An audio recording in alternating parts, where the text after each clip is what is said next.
ঠেলা দিয়েন না ভিডিওটা ভাই, আপনার সামনে ভিডিওটা গেছে, আপনার কপাল খুলে গেছে, আপনার কপাল খুলে গেছে। আবার অন্য ভাইদেরকে শেয়ার করে দিবেন যদি আমার কথাগুলো ভালো লাগে।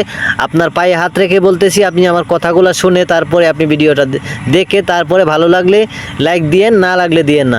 এই যে আমার সামনে যে গাছটা দেখতেছেন, এই গাছটার নাম আমাদের এলাকায় বলে বাইট গাছ নামে পরিচিত। আপনাদের এলাকায় কী নামে পরিচিত তা জানি না, এটা আমাদের এলাকায় বাইট গাছ নামে পরিচিত। এটার গুণাগুণ সম্বন্ধে বলতে গেলে অনেক কিছু, এটার গুণাগুণ সম্বন্ধে বলতে গেলে অনেক কিছু। আপনাদেরকে কি বলবো, আমি ছোট্ট করে আপনাদেরকে বলে দিতেছি। এই গাছটার গুণাগুণ এত বেশি যারা এটা কল্পনাও করতে পারবেন না। চিনলে জরি, না চিনলে বলি ভাত রান্দার করি, আমাদের আঞ্চলিক ভাষায় একটা কথা বলে। যাদের কোমরে অত্যাধিক ব্যথা, যাদের বুড়ো হোক জওয়ান হোক যেটাই হোক, যাদের কোমরে অত্যাধিক ব্যথা, এই ভিডিওটা তাদের জন্য। ভিডিওটা ভালো লাগলে অবশ্যই শেয়ার করে দেবেন, আপনাদের কাছে অনুরোধ রইল। শনি মঙ্গলবার দিন, ভিডিও লম্বা করতেছি না, শনি মঙ্গলবার দিন এই গাছটার শিকড় তুলে, উত্তর মুখের যে শিকড়টা আছে, নিঃশ্বাস বন্ধ করে উত্তর মুখের যে শিকড়টা আছে, সেই শিকড়টা তুলে আপনি কোমরে বেঁধে দিন।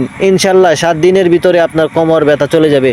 ইনশাআল্লাহ, ইনশাআল্লাহ, ইনশাআল্লাহ। ভিডিওটা ভালো লাগলে শেয়ার করে দেবেন।